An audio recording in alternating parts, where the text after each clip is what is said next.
A glittering birthday party inside a millionaire's mansion looks perfect on the surface, until a pregnant wife suddenly vanishes, and no one upstairs dares to ask why. What the guests cannot see is the most brutal truth hidden below the music and laughter. She has been locked in a freezing basement by the man who controls everything. He believes money can erase witnesses and power can silence pain, but he never expects a single quiet act to expose it all when a maid opens a door that was never meant to be touched. What follows is a collision of cruelty, courage, and consequences that shatters an untouchable image in seconds. Stay with us, because once justice enters this house, the story takes a turn no one at that party could have imagined. Tell us what time you are listening and where you are tuning in from, and share your thoughts in the comments below. The Whitmore estate glowed that night as if it were made of light itself. Crystal chandeliers spilled warm gold across marble floors. Music drifted through the open halls, steady and elegant, rising and falling with the rhythm of conversation and laughter. Luxury cars lined the long drive, their polished surfaces reflecting the floodlights trained on the entrance. It was Victor Whitmore's birthday, and everything about the evening had been designed to remind the world who he was and what he owned. Guests moved easily through the grand hall, men in tailored black suits and women in shimmering evening gowns. Glasses of champagne were lifted again and again. Toasts were made to success, to influence, to a man who had turned wealth into power. At the center of it all stood Victor himself, tall and composed, dressed in a flawless black suit and white shirt, no tie at his collar. A metal watch caught the light on his wrist each time he raised his glass. His smile was practiced and confident, the kind that suggested nothing in his life was ever out of place. Yet one absence hung quietly over the room. Isabella Whitmore, his wife, was nowhere to be seen. More than one guest noticed. Whispers passed between small groups, careful and curious. A few women glanced toward the staircase, expecting to see a pregnant figure descend, perhaps late, but radiant. Isabella was 7 months along, and many had assumed she would be the focus of the evening, standing proudly beside her husband. Instead, her place at his side was occupied by Evelyn Moore. Evelyn wore a red wine-colored evening gown that clung perfectly to her figure. Her blonde hair fell in smooth waves over her shoulders, her makeup bold and precise. She stood close to Victor, close enough that her hand brushed his arm when she laughed. To an untrained eye, she looked like a hostess. To those who knew the rumors, she looked like something else entirely. A business partner leaned toward Victor with a polite smile. He gestured lightly with his glass and asked, almost casually, where Isabella was. Victor did not hesitate. He answered with a calm tone, saying his wife had not been feeling well and was resting upstairs. The doctor had advised her to avoid noise and crowds. He said it with ease, as if he had rehearsed the line. The partner nodded, satisfied, and turned back to his drink.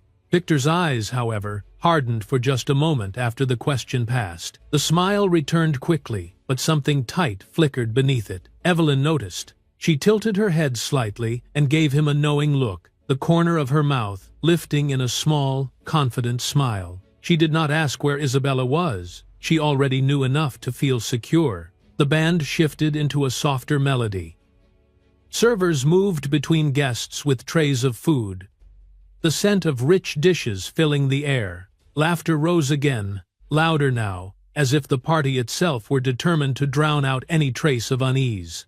Victor raised his glass for another toast. He thanked his guests, his partners, his friends. He spoke of growth, of loyalty, of the future. Applause followed, warm and enthusiastic. Evelyn watched him with open admiration. When the applause faded, she leaned closer and whispered something into his ear that made him laugh. Her confidence was unmistakable. She stood beneath the chandeliers, as if she belonged there, as if the house itself recognized her presence. Across the room, a few guests exchanged glances. One woman murmured that she hoped Isabella was truly all right. Another replied that pregnancy was exhausting and that rest was sensible. The explanations settled like dust, easy enough to accept in a room filled with wealth and spectacle. Victor moved through the crowd, shaking hands and accepting congratulations. Each step he took reinforced his control of the space. Nothing about his posture suggested concern. Nothing about his voice suggested tension. Yet, the further the night went on, the more noticeable the absence became. Not because it was spoken of, but because it was not. The staircase leading upward stood empty. No footsteps sounded from above. No message arrived excusing Isabella's absence. The silence surrounding her grew heavier with each passing minute. Evelyn drifted toward the center of the room, accepting compliments on the event as if they were meant for her. She laughed easily, her confidence feeding on the attention. When a guest asked if she had helped organize the party, she smiled and replied that Victor liked to keep things simple. Her answer carried an implication that only a few understood. At the edge of the hall, large double doors stood closed, their dark wood polished to a shine. Beyond them, corridors led deeper into the estate, into spaces unseen by the guests. Servants moved in and out quietly, careful not to interrupt the celebration. None of them spoke of Isabella. None of them were asked to. Victor paused near the base of the staircase for a moment, his hand resting lightly on the banister. He looked up, just briefly, toward the upper floors. His expression did not change, but his fingers tightened before he turned away again. The music swelled, filling the pause he left behind. As the night continued, the lights seemed brighter, the laughter sharper. The party pressed on with deliberate energy, determined to remain perfect. Yet beneath the polished surface, beneath the clinking glasses and practiced smiles, a sense of imbalance lingered. The camera of attention, if it could move beyond the glittering hall, would begin to drift away from the chandeliers and the guests. It would follow the curve of the staircase downward instead of up, past the laughter and the music, past the locked doors and the careful lies, toward a place where the light did not reach. Downward, beneath the celebration, toward the quiet depths of the house where the truth waited unseen.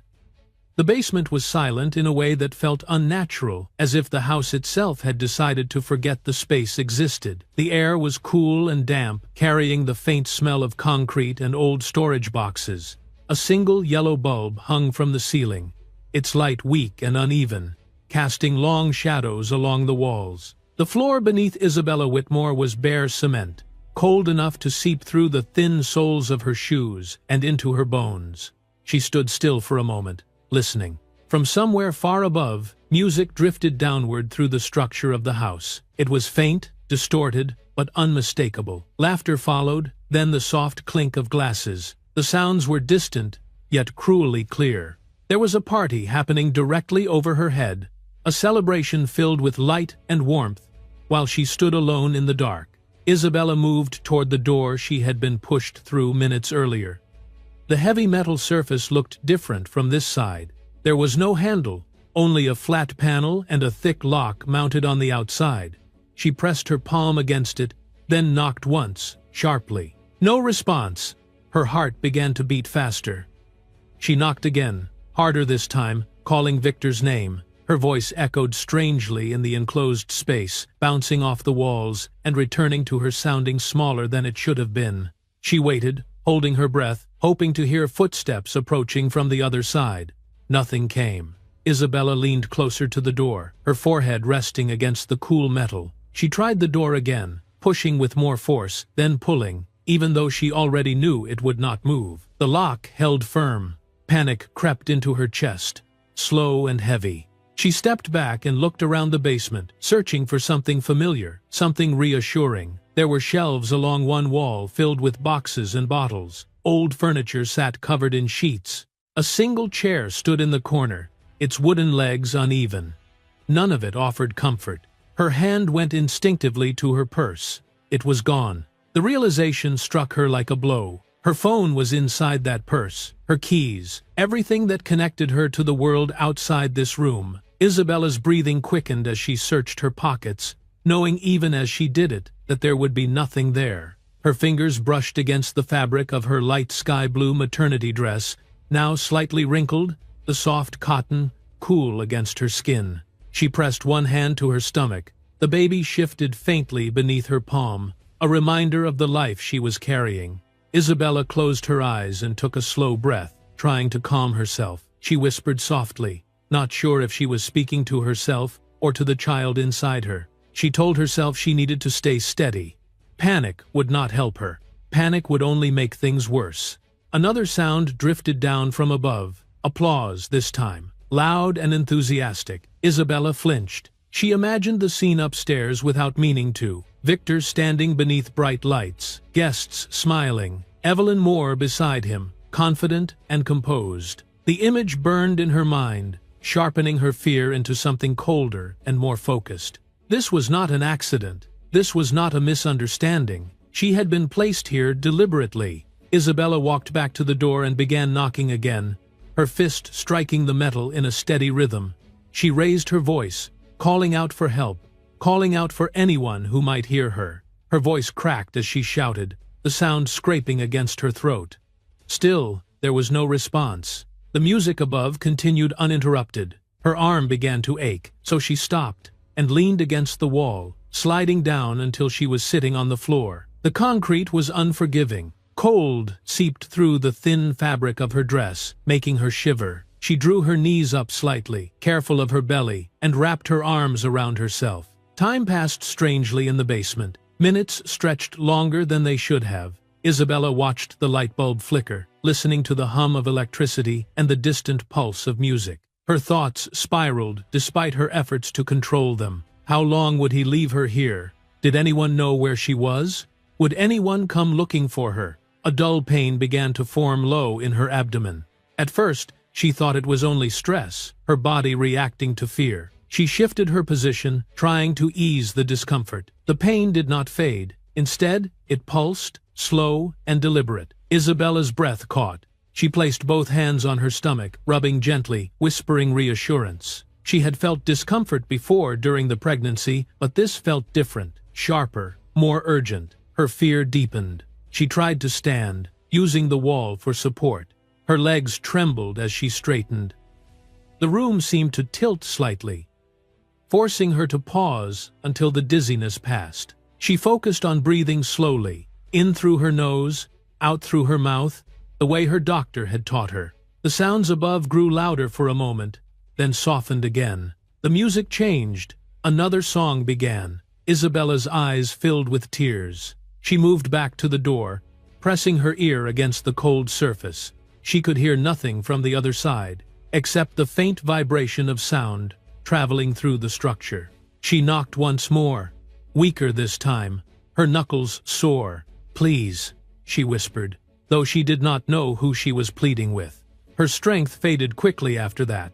Isabella returned to the floor, lowering herself carefully. She leaned her back against the wall, drawing her knees up again. Her dress had picked up faint smudges of dust and grime, the pale fabric no longer clean. She barely noticed. Her thoughts drifted to the baby again. She focused on the faint movements she could feel, counting them silently, grounding herself in the rhythm of another heartbeat. The pain in her abdomen came and went, enough to keep her alert, enough to keep fear close. Above her, the party continued. Laughter echoed faintly, glasses clinked. Victor's birthday carried on as planned, polished and perfect, while Isabella sat alone in the dark, her world reduced to concrete walls and a locked door. Eventually, exhaustion settled over her like a heavy blanket. Her head fell back against the wall, her eyes closed, though she fought sleep, afraid of what might happen if she lost consciousness. The basement remained unchanged, silent except for the distant celebration overhead. The night pressed on. Down below, in the forgotten space beneath the Whitmore estate, Isabella waited, her hand resting protectively over her stomach, listening to the sounds of a life she had been cut off from, unsure how long the darkness would last. The memory returned to Isabella in fragments, sharp and unwelcome, as she sat alone in the basement. It did not arrive gently. It forced itself forward, pulling her back to the moments that had led her here, to the choices that had sealed the door behind her. Only hours earlier, the house had felt very different. The afternoon light had streamed through the tall windows of the Whitmore estate, bright and deceptive. Servants moved quickly through the halls, adjusting floral arrangements, carrying trays, preparing for the evening's celebration. The sound of preparation filled the air, footsteps, murmured instructions, the clink of glassware. It was Victor's birthday, and the house was being transformed into a stage. Isabella had been standing near the window of the sitting room, one hand resting on her stomach, the other holding a glass of water. She had felt uneasy all day, not physically, but emotionally. A quiet tension had followed her since morning, an instinct she could not explain. She had sensed something was wrong before she understood what it was. It was when she saw the dress bag that her breath caught. The bag had been placed carefully over the back of a chair near the entrance, the fabric inside visible through the clear cover. The color was unmistakable, deep red, elegant, not something Isabella owned, and not something meant for her. She had asked one of the staff whose dress it was. The answer had been hesitant. The maid had looked uncomfortable, her eyes flicking away before she muttered that it was for a guest. No name, no explanation. Isabella's unease sharpened. She waited until Victor returned from a phone call. He entered the room with his usual confidence, checking messages on his phone, already dressed in his black suit. Isabella stepped toward him, holding her composure carefully. She asked him who the guest was. Victor looked up slowly, irritation flashing across his face before he masked it. He told her it was none of her concern. The tone of his voice was enough to make her heart sink. She pressed him again. She reminded him of the guests, of the attention the evening would draw. She told him she deserved to know who would be standing beside him on his birthday. That was when he told her. He said Evelyn Moore would be attending. Not quietly, not discreetly, publicly. The words landed like a physical blow. Isabella felt her stomach tighten as if in response, her hand pressing instinctively against it. She stared at Victor, waiting for him to take the words back, to soften them, to explain it was a mistake. He did not. Isabella's voice shook as she spoke. She told him it was inappropriate. She told him people were already watching them closely. She reminded him that she was his wife, that she was pregnant, that this would humiliate her. Victor's patience snapped. He told her she was being dramatic. He told her she was weak. He said she was no longer useful in public settings, that her pregnancy made her fragile and embarrassing. Each word cut deeper than the last. Isabella tried to reason with him. She lowered her voice, afraid the staff might hear. She pleaded with him to reconsider, to think of their child, to think of appearances if nothing else. Tears filled her eyes despite her efforts to hold them back. Victor did not care. He stepped closer, his presence overwhelming. He told her the evening was about him, not her. He said she would stay out of sight. He said Evelyn understood him in ways Isabella no longer did. The argument escalated quickly after that. Isabella raised her voice for the first time, anger breaking through fear. She accused him of cruelty. She accused him of betrayal. Her words echoed through the room, and for a moment, Victor looked startled, as if he had not expected resistance. Then his expression hardened. He told her she was ruining everything. He said she was hysterical. He said she needed to be put somewhere quiet until the party was over. Before Isabella could react, Victor grabbed her arm. His grip was not wild or uncontrolled. It was deliberate, calculated. He pulled her toward the hallway, leading away from the main rooms. Isabella stumbled, trying to keep her balance, her free hand protecting her stomach. She told him to let go. She told him she was pregnant. Her words meant nothing to him. The house felt suddenly empty as he dragged her away from the light. The sounds of preparation faded with each step they took downward. The air grew cooler, dimmer. They reached the basement door. Isabella realized what he intended too late. She tried to pull away, her heart racing. She begged him to stop. She promised she would stay out of sight. She promised she would not speak to anyone. She promised anything she thought might make him release her. Victor opened the door and shoved her inside. She stumbled forward, nearly falling, her hands catching herself just in time. Before she could turn around, the door slammed shut behind her. The sound echoed sharply in the confined space. Isabella rushed to the door, pounding on it, screaming his name. She heard the lock slide into place from the other side. Heavy, final. Victor's voice came through the metal, calm and cold. He told her to stay there until the party was finished. He said it was for her own good. He said she would thank him later. Then, his footsteps retreated. The memory ended there, dissolving back into the present moment. leaving Isabella sitting on the cold basement floor, her chest tight, her throat burning. The humiliation of it all settled over her again, heavier than fear. She had not been locked away by accident. She had been removed. Isabella pressed her palm against the concrete beside her, grounding herself. Her other hand rested on her stomach, feeling the steady presence of her child. The anger that had flared earlier dimmed, replaced by something darker and more painful: betrayal.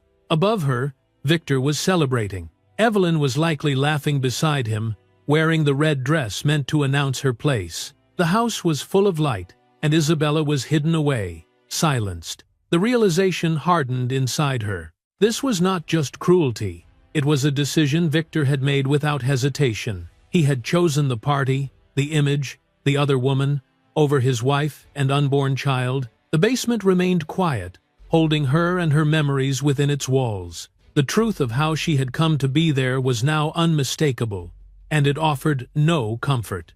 It only made the darkness feel more deliberate. Lily Carter moved quietly through the lower level of the Whitmore estate, pushing a small cleaning cart in front of her. The wheels made almost no sound against the polished stone floor, a habit she had learned early. On nights like this, silence was expected from the staff. The party upstairs was loud enough. The servants were meant to fade into the background. It was well past sunset.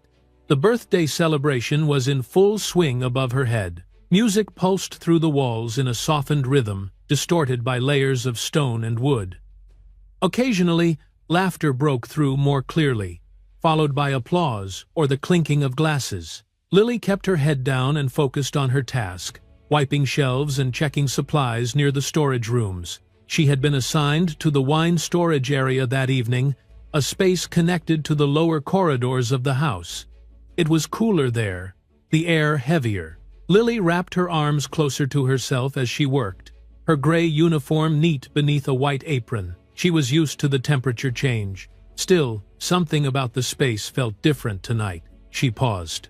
At first, she thought it was nothing, a trick of the house settling, or pipes shifting as they sometimes did when large events were underway. The Whitmore estate was old beneath its modern luxury. Sounds traveled strangely through its structure. Then she heard it again. A faint noise, barely audible over the distant music. Not mechanical, not sharp. It was soft, uneven, and unmistakably human. Lily straightened slowly, her hand tightening around the cloth she held. She listened carefully, holding her breath. The sound came again, a weak murmur, followed by what might have been a breath drawn too fast. Her heart began to beat faster. She turned off the small cleaning lamp she had been using and stood still, straining to identify the source. The noise seemed to come from deeper within the lower level, from the direction of the basement door. Lily frowned. The basement was rarely used during events. It held storage and old furniture, nothing that required attention that night. She took a few cautious steps forward. The sound came again, clearer now. It was not loud enough to be a shout. It was strained, as if someone were trying not to be heard. Lily felt a chill creep up her spine. She told herself it could be a guest who had wandered somewhere they should not be, or perhaps another staff member dealing with an issue. Yet, the sound did not match those explanations. It sounded like crying. Lily stopped a few feet from the heavy basement door. The metal surface was cool and dark, its handle untouched. The lock was engaged, as it usually was. She had passed this door countless times without thinking twice. Tonight, it felt different. The air around it felt tense, charged with something unspoken. She leaned closer.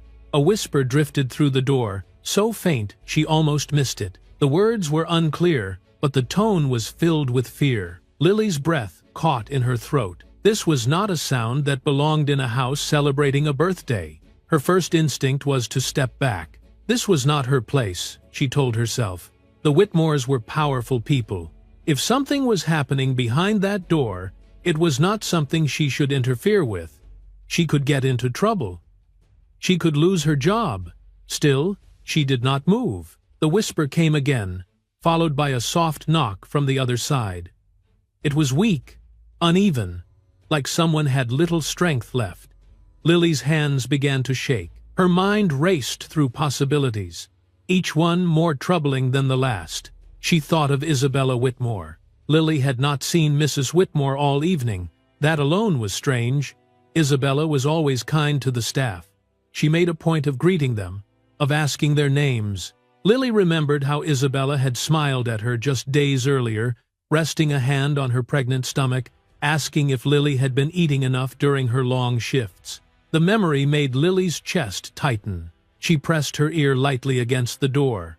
This time, there was no doubt. A woman's voice came through, low and strained. It sounded exhausted, frightened. Lily could not make out the words, but she could hear the effort behind them.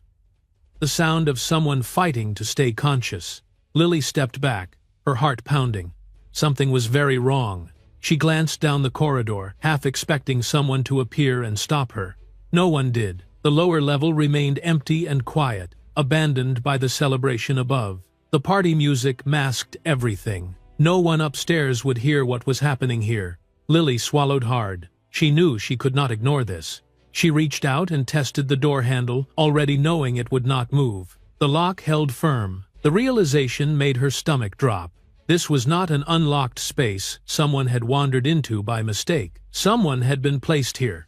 The whisper came again, weaker now. Lily felt a surge of fear, followed immediately by resolve. She could not walk away. Whatever the consequences, she could not leave someone trapped in that condition. Her hands trembled as she turned and hurried back toward the storage shelves. She knew where the spare keys were kept. Only a few staff members had access to them, and Lily was one of them. She had never used them without permission before. Tonight, permission felt irrelevant. She reached the small cabinet and opened it. Her movements rushed but careful. The keys rattled softly as she searched for the right one. Her pulse roared in her ears, drowning out the distant music. Every second felt stretched thin. She found the key. For a moment, she hesitated, the metal cool against her palm. She imagined Victor Whitmore's reaction if he discovered what she was about to do. She imagined Evelyn Moore's sharp eyes. She imagined losing her job, being blamed, being silenced. Then she heard the sound again.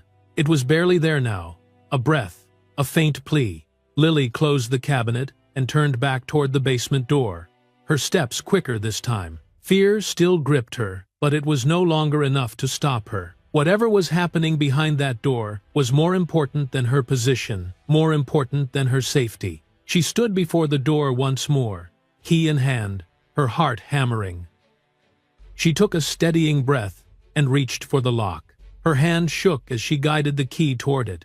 Behind the metal barrier, the sounds faded again, leaving only silence and Lily's racing thoughts. She knew that once she turned the key, there would be no going back.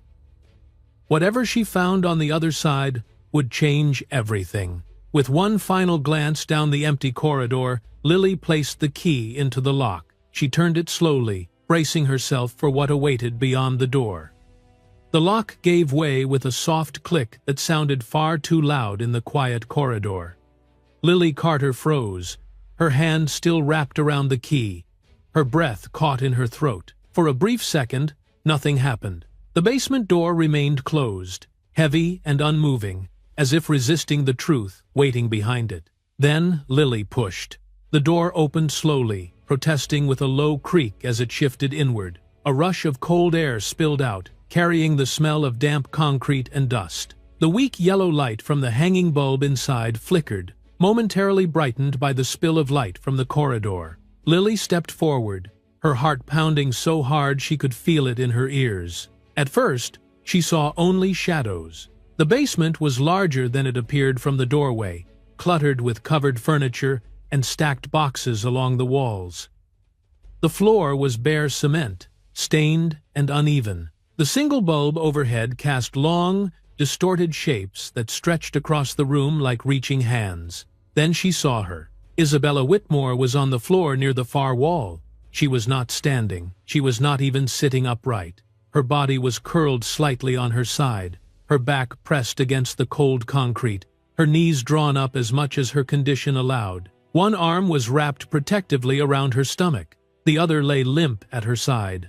For a moment, Lily could not move. Isabella's light sky blue maternity dress was wrinkled and smudged with grime. The fabric clung to her in places, darkened where it had brushed the dirty floor. Her hair, usually neatly arranged, had fallen loose around her face, strands sticking to her damp skin. Her complexion was pale, almost gray in the dim light. Her eyes were half open, unfocused.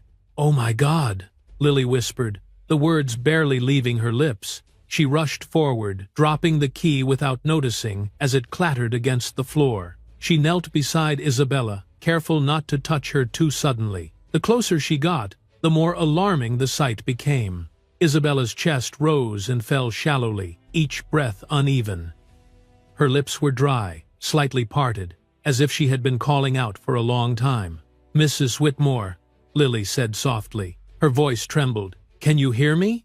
Isabella's eyelids fluttered. A faint sound escaped her throat. Not quite a word, more a breath shaped by effort. Her fingers twitched weakly against the fabric of her dress. Lily's chest tightened painfully. "She's been here for hours," Lily thought, the realization crashing over her. Alone, in the cold, locked away, while the house above filled with music and laughter. Lily gently placed her hand on Isabella's shoulder. She was cold to the touch. Lily fought the urge to panic, forcing herself to focus. She had to think clearly. Isabella needed help, immediately. "It's Lily," she said, leaning closer so Isabella could hear her. "I'm here now. You're not alone." Isabella's eyes opened a little wider at the sound of Lily's voice. Confusion flickered there, followed by fear. Her gaze moved slowly around the basement, then back to Lily's face, as if she were trying to understand whether this was real. "The baby," Isabella whispered, the words barely audible. Her hand tightened slightly over her stomach. Lily nodded quickly, even though her own fear was growing. "I know," she said. "I'm going to get help, I promise."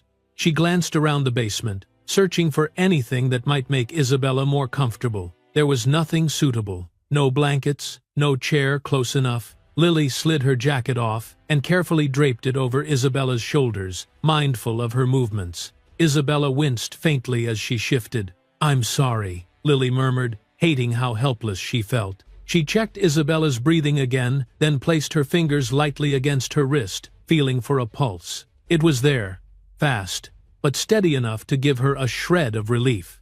Lily's mind raced. She knew what this meant. This was not an accident. This was not a misunderstanding. Someone had locked a pregnant woman in a basement and left her there. The weight of that truth settled heavily on Lily's shoulders. She felt a surge of anger, sharp and unexpected. Isabella tried to speak again, her lips moving without sound. Lily leaned closer, straining to hear. "He locked me in," Isabella whispered at last. Her voice cracked. Tears gathered at the corners of her eyes but did not fall. She looked exhausted beyond words. Lily swallowed hard. She nodded again, her jaw tightening. "I know," she said quietly. "You're safe now. I'm not going to let anything happen to you. It's the dinners." She stood slowly, reluctant to move away from Isabella, but knowing she had to act. Every second mattered. The party upstairs felt impossibly distant now, unreal in its cruelty. Lily reached into her apron pocket and pulled out her phone. Her hands were shaking so badly she nearly dropped it. She forced herself to steady her grip, drawing in a deep breath. She glanced once more at Isabella, committing the image to memory. The pale face, the protective curve of her arm around her stomach, the quiet terror that lingered in her eyes. "I'm calling for help," Lily said, making sure Isabella heard her. "Just stay with me, okay?" Isabella nodded weakly. Lily stepped a short distance away, just far enough to make the call without blocking the light. She looked back at the open door, at the key lying uselessly on the floor, and then at the phone screen glowing in her hand. Her thumb hovered over the numbers. This call would change everything. She knew that the moment she made it, there would be no hiding what had happened. The truth would surface, and the carefully crafted image of the Whitmore household would begin to crack. Lily did not hesitate any longer. She unlocked her phone, her fingers moving quickly despite their tremble, and prepared to dial the emergency number, her eyes never leaving Isabella as she took the first decisive step toward exposing what had been done behind the locked basement door. Lily Carter held the phone to her ear with both hands, as if gripping it more tightly might make the words travel faster. Her knees were still on the cold basement floor, one eye fixed on Isabella Whitmore, the other on the dim doorway behind her. The basement felt smaller now, the air heavier, every second pressing down with urgency. The line connected. A calm voice answered on the other end, practiced and steady. Lily opened her mouth, but for a moment no sound came out. Her chest tightened, and she forced herself to breathe. "My name is Lily Carter," she said at last, her voice shaking despite her effort to control it. "I'm calling from the Whitmore estate. There is a pregnant woman locked in the basement. She needs help right now." The operator asked her to slow down. Lily swallowed and repeated herself, more clearly this time. She explained where she was. She explained that the woman had been trapped for hours. She explained that Isabella Whitmore was 7 months pregnant, weak, cold, and barely responsive when Lily found her. As she spoke, Lily watched Isabella closely. Isabella's eyes were half closed again, her breathing shallow. Lily moved closer, placing a gentle hand on her arm, hoping the contact might keep her grounded. The operator's questions came one after another. Was the woman conscious? Was she breathing? Was there any bleeding? Lily answered as best she could, her voice growing steadier as adrenaline replaced fear. She described Isabella's condition, the cold basement, the locked door. She did not soften the truth. "Yes," Lily said, when asked if the woman had been restrained. "She was locked in. The door was locked from the outside." There was a brief pause on the line, just long enough for Lily to sense the shift in tone. The operator told her that an ambulance and police officers were being dispatched immediately. Lily closed her eyes for a second, relief crashing into her so hard it made her dizzy. "Stay with her," the operator instructed. "Keep her warm if you can. Do not give her food or water. Help is on the way." "I'm with her," Lily said quickly. "I won't leave her." She ended the call and lowered the phone, her hand trembling now that she had stopped speaking. The silence that followed felt strange. The distant music from upstairs floated down the corridor, unchanged. The party was still happening. Lily leaned toward Isabella again. "They're coming," she said softly. "An ambulance. Police. Just stay with me." Isabella did not respond with words, but her fingers tightened weakly around the fabric of her dress. Lily took that as a sign she was still present, still fighting. She adjusted the jacket she had placed over Isabella's shoulders, tucking it closer around her arms. The basement was cold, and Lily could feel the chill creeping into her own bones. She rubbed Isabella's hands gently, trying to bring warmth back into them. Above them, laughter rose suddenly, followed by applause. Lily flinched. The contrast made her stomach turn. It felt obscene that celebration could continue so freely while someone suffered beneath it. She glanced toward the open basement door. The corridor beyond was empty. No one had noticed. No one had come down to investigate the open door or the sound of voices. The party upstairs was too loud, too consuming. Lily thought of Victor Whitmore, standing beneath chandeliers, raising his glass. She felt anger flare again, hot and sharp. This was not neglect. This was not ignorance. Someone had chosen to lock a pregnant woman in the basement of her own home. Isabella shifted slightly, a faint sound escaping her lips. Lily leaned closer, her ear near Isabella's mouth. "Cold," Isabella whispered, barely audible. "I know," Lily replied, her voice breaking despite herself. "I'm here. Just focus on breathing." She guided Isabella through slow breaths, counting quietly, trying to keep her awake. She watched the rise and fall of Isabella's chest, willing it to remain steady. Every time Isabella's eyes closed for too long, Lily called her name softly until she opened them again. Time stretched painfully. Lily checked her phone again, counting the minutes since she had made the call. It had not been long, but it felt endless. The sound of music above shifted as another song began, the beat pulsing faintly through the floor. Lily hated it. Each note felt like an insult. She listened carefully for any sign of approaching help. Nothing yet. Her mind raced through what might happen next. She knew the arrival of emergency services would draw attention. The party would stop. Questions would be asked. She wondered how Victor would react when the truth surfaced in front of his guests. The thought made her uneasy, but she pushed it aside. None of that mattered right now.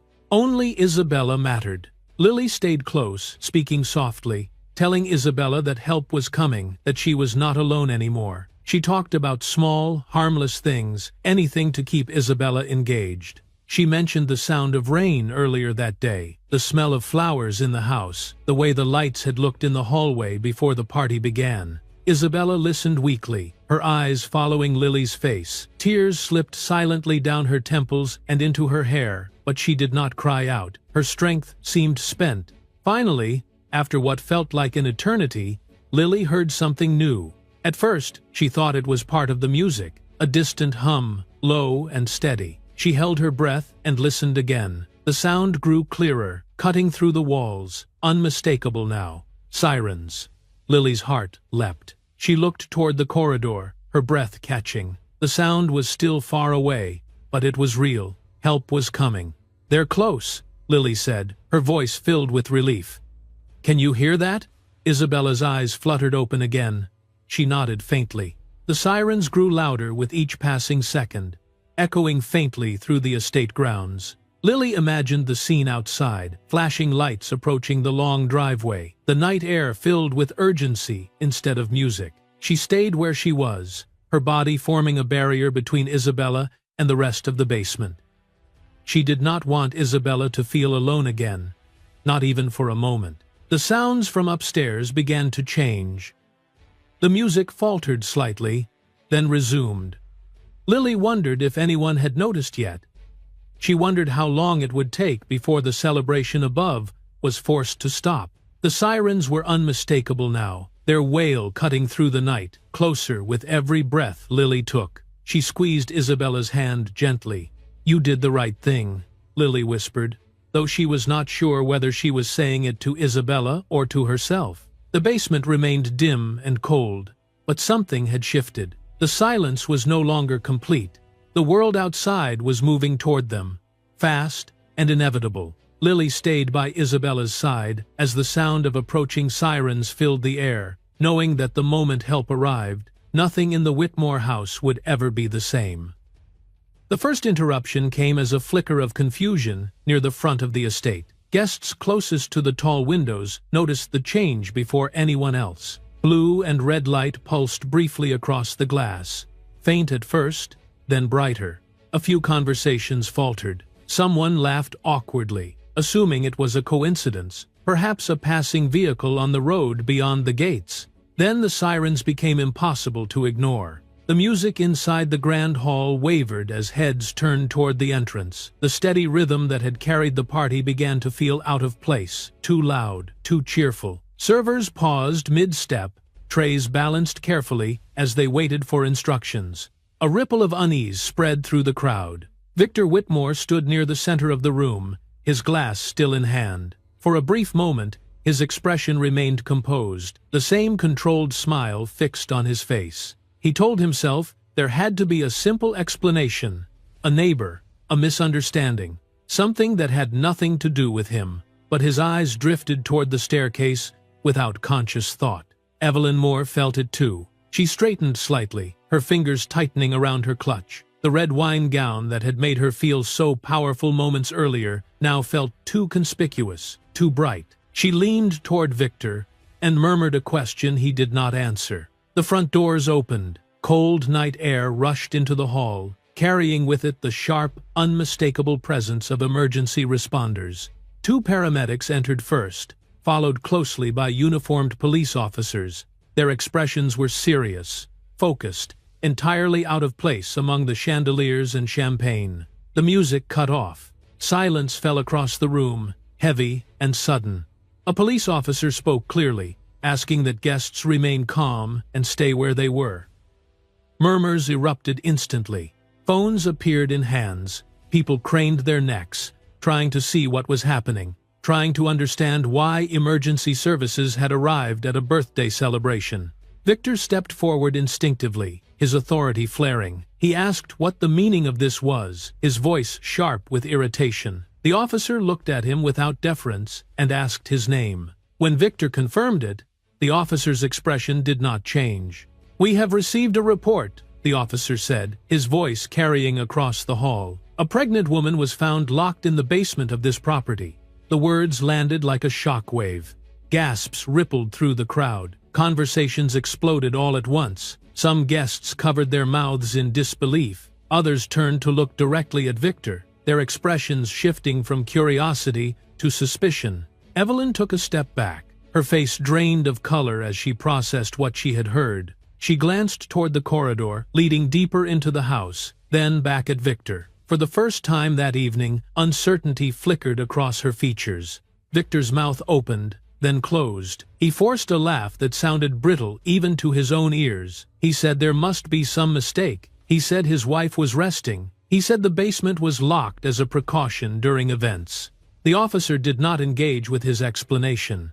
"Sir," he said evenly, "we need you to remain here." At that moment, the sound of a stretcher being wheeled across stone echoed faintly from the lower level. All eyes turned. Paramedics appeared at the far end of the hall, moving carefully but quickly. Between them was a stretcher. On it lay Isabella Whitmore. Her face was pale beneath the bright lights, her features drawn with exhaustion.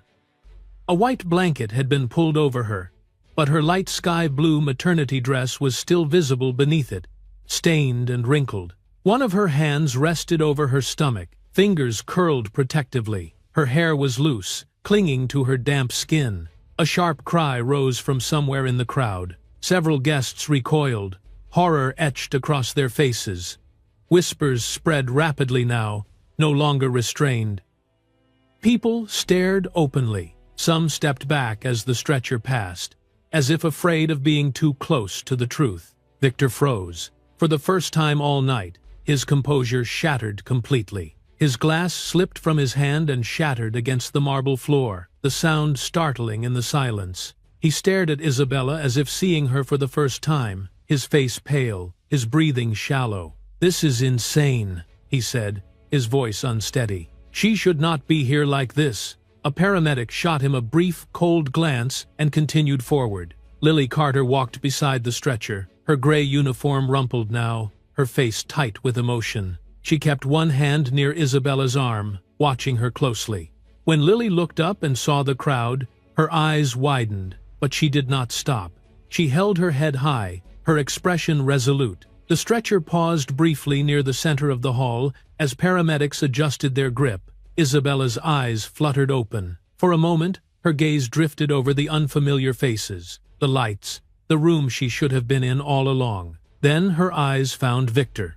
Their gazes met. The room seemed to hold its breath. Isabella did not speak. She did not need to. The look in her eyes said enough. Hurt, fear, betrayal. Victor looked away first. The stretcher continued toward the exit. Outside, the ambulance doors stood open, lights flashing rhythmically. The night was alive with urgency now, the sirens echoing against the estate walls. Paramedics guided the stretcher out into the cold air, securing Isabella inside with practiced efficiency. Police officers remained inside, their presence anchoring the chaos. Victor tried to follow. An officer stepped directly into his path. "Sir," he said firmly, "you need to stay here."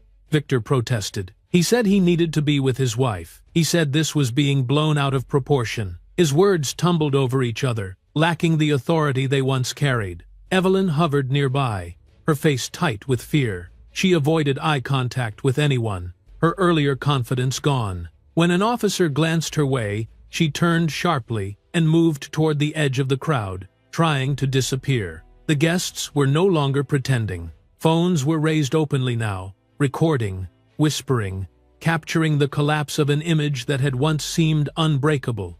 Some guests shook their heads in disgust. Others watched in stunned silence, the weight of what they had witnessed sinking in. The party was over.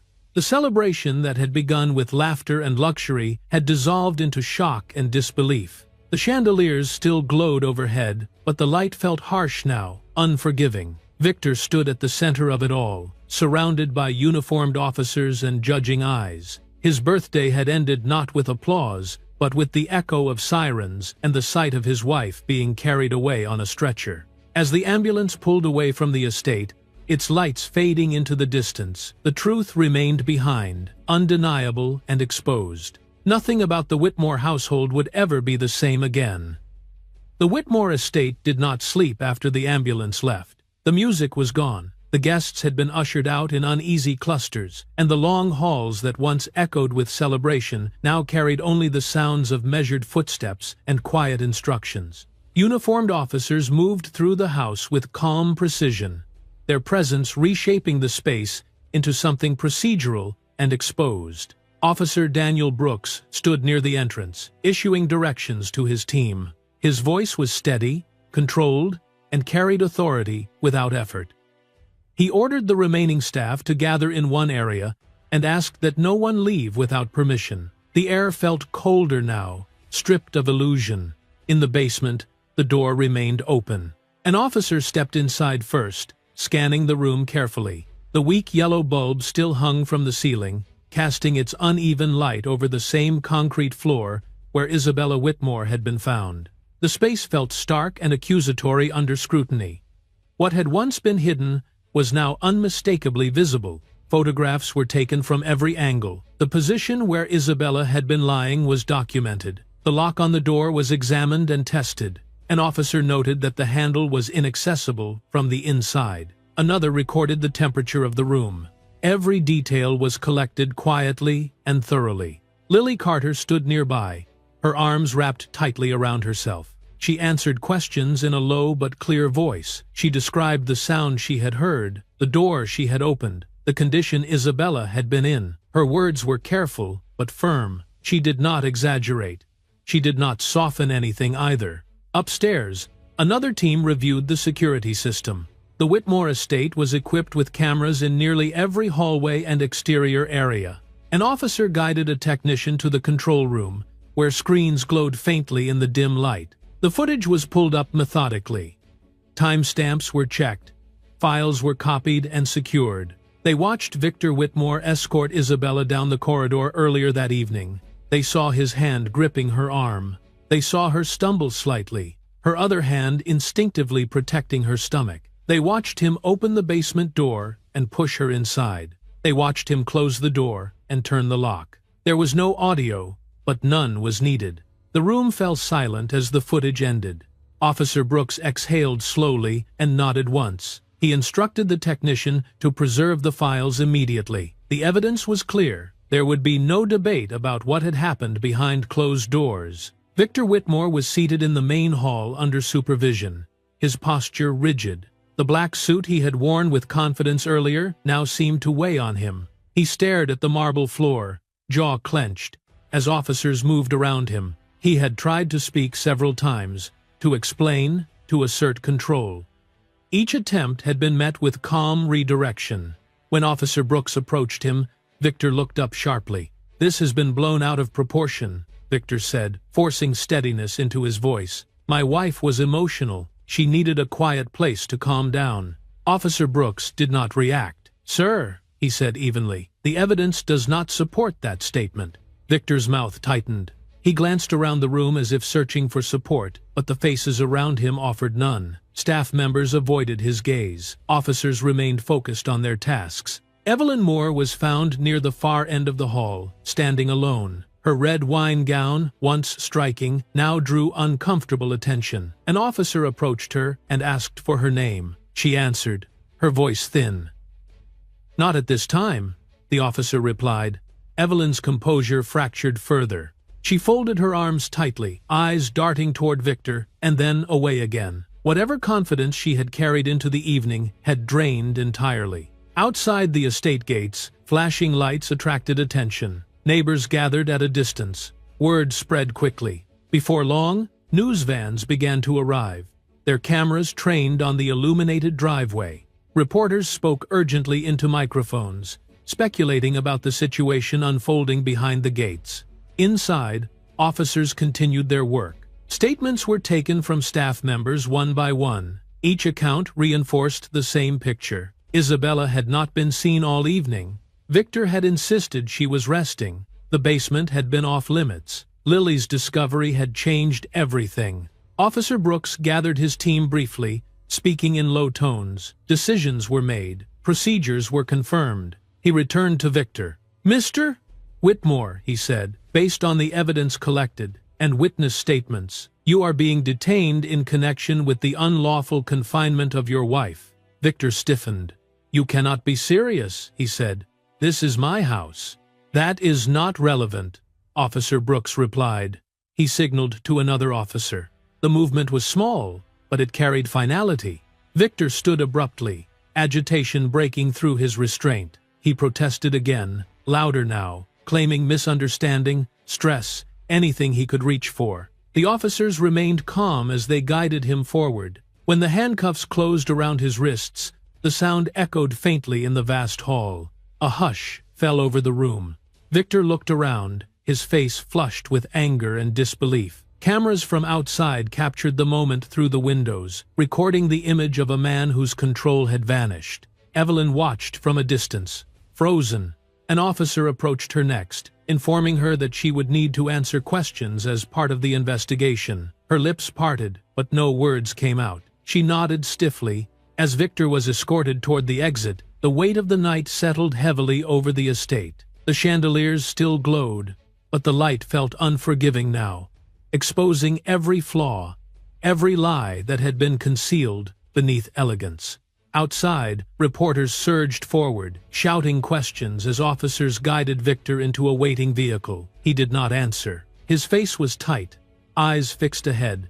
The image of certainty he had cultivated shattered beyond repair. Back inside, Lily stood near the staircase, exhaustion finally catching up with her. An officer thanked her quietly for coming forward. She nodded, tears threatening but held back. She thought of Isabella, now in the care of doctors, and hoped she would be safe. The truth had emerged fully now, not through spectacle, but through evidence, testimony, and the undeniable weight of what had been done. As the estate settled into an uneasy stillness, one fact remained clear. The night that had begun as a celebration had ended as an exposure. The power Victor Whitmore believed he held had failed him when faced with reality, and the story, now in the open, could no longer be controlled. The days following Victor Whitmore's arrest unfolded with relentless momentum. What had begun as a single emergency call became a public reckoning, driven by evidence, witnesses, and a growing demand for accountability. The image of a powerful man escorted from his own estate in handcuffs did not fade. It multiplied, appearing across screens, headlines, and conversations far beyond the gates of the Whitmore property. Victor was taken into custody that same night and transferred to a secure holding facility. The black suit he had worn to celebrate his birthday was replaced by neutral clothing. The confidence that had once defined his posture was gone, replaced by rigid tension. He sat through questioning with clenched fists and rehearsed explanations, insisting that the situation had been misunderstood. He claimed concern for his wife's emotional state. He repeated that the basement had been meant as a quiet space. The investigators did not argue. They listened, took notes, and presented facts. Security footage was played back in full. The sequence was clear and uninterrupted. Victor guiding Isabella down the corridor, his grip on her arm, the basement door opening, Isabella stumbling forward, the door closing, the lock turning. Timestamps confirmed the duration she had been confined. There were no gaps large enough to cast doubt. Medical reports followed. Doctors documented Isabella Whitmore's condition upon arrival at the hospital. Hypothermia symptoms were noted. Dehydration was confirmed. Stress-related complications associated with late pregnancy were carefully recorded. Each line added weight to the case. The conclusion was unmistakable. Prolonged confinement in a cold, enclosed space had endangered both mother and child. Prosecutors moved quickly. Charges were filed for unlawful confinement and endangerment of a pregnant individual. Additional counts were considered as the investigation widened. Victor's legal team attempted to slow the process, requesting delays and private hearings. Those requests were denied. The evidence left little room for maneuvering. Evelyn Moore was questioned separately. She arrived for her interview visibly shaken, the bold confidence she had displayed at the party entirely gone. Investigators asked about her relationship with Victor, about her presence at the estate that night, about what she knew of Isabella's whereabouts. Evelyn claimed ignorance. She said she had believed Isabella was resting.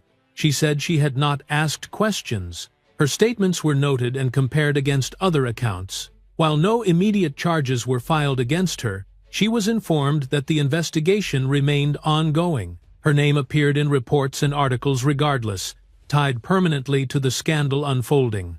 Meanwhile, Victor's financial empire began to fracture. Court orders were issued to freeze key accounts, pending further proceedings. Assets connected to the Whitmore estate were placed under review. Board members of Victor's companies convened emergency meetings. Statements were released, distancing themselves from his actions. Stock values wavered. Investors reacted swiftly to the reputational damage. The illusion of untouchable power collapsed piece by piece. Lily Carter was placed under protective supervision. Law enforcement recognized the significance of her testimony. She was relocated temporarily and instructed on safety protocols. Investigators met with her multiple times, ensuring her account was fully documented. Lily spoke clearly and consistently. She described the sounds she had heard, the locked door, Isabella's condition, the decision to call for help. Her courage became a focal point in public discussion. Articles referred to her as the staff member who refused to look away. Messages of support flooded in through channels she did not know existed. Lily accepted none of the attention easily. She thought only of Isabella and hoped her actions had not come too late. Public reaction intensified. Advocacy groups issued statements condemning the abuse of power and the targeting of a pregnant woman. Legal experts weighed in on the severity of the charges. Social media filled with anger and disbelief. The story resonated deeply, not because of wealth, but because of vulnerability and betrayal. Victor Whitmore remained silent as the pressure mounted. In custody, he requested meetings with his attorneys, drafting responses that grew increasingly defensive. Each new revelation narrowed his options. The more the truth surfaced, the less convincing his explanations became. At the hospital, Isabella remained under close observation. Doctors monitored her vital signs continuously. Specialists assessed the condition of the baby, tracking movement and heart rate. Nurses kept the room quiet and dim, shielding her from the chaos unfolding outside. Isabella drifted in and out of consciousness, her body exhausted from the trauma it had endured. Officer Daniel Brooks visited the hospital briefly to speak with medical staff and confirm details. He did not attempt to see Isabella directly. He understood the importance of space. The case no longer depended on her immediate statement. The evidence spoke loudly enough. As evening settled, a nurse adjusted the blanket covering Isabella and checked the monitors once more. The steady rhythm of a heartbeat filled the room, reassuring and persistent. The baby was still fighting, so was the mother. Isabella stirred.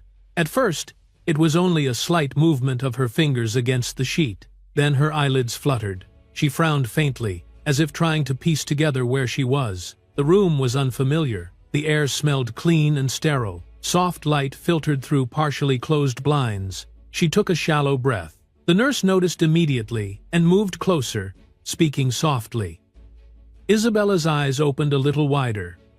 Confusion flickered across her face, followed by recognition of the hospital setting. Her hand moved instinctively to her stomach. The nurse reassured her, explaining that she was safe, that she was in the hospital, that help had arrived in time. Isabella did not speak. Her throat felt dry, her body heavy, but tears gathered silently at the corners of her eyes. They slid down into her hair as relief and grief collided within her. Outside the room, the world continued to react, to judge, to demand justice.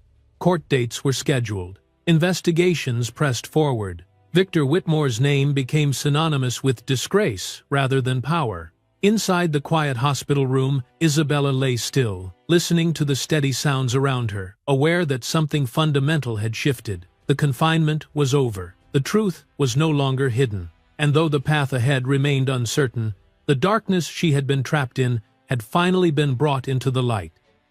Morning light entered the hospital room quietly, filtered through pale curtains that softened its brightness. The night had passed without alarms, without urgent footsteps rushing down the corridor. For the first time since everything had unfolded, The world around Isabella Whitmore felt still. She lay on her side, her body exhausted but no longer trembling. A light blue patient gown covered her, clean and warm. One hand rested gently over her stomach, rising and falling with each slow breath. The steady rhythm beneath her palm was there, reassuring and persistent. Her child was alive. That knowledge anchored her more firmly than anything else. The door opened softly, and a nurse stepped inside. She checked the monitors with practiced care, her movements calm and efficient. When she looked back at Isabella, her expression held quiet reassurance. She told her that everything remained stable. She said the baby's heartbeat was strong. She reminded Isabella to rest. Isabella nodded faintly.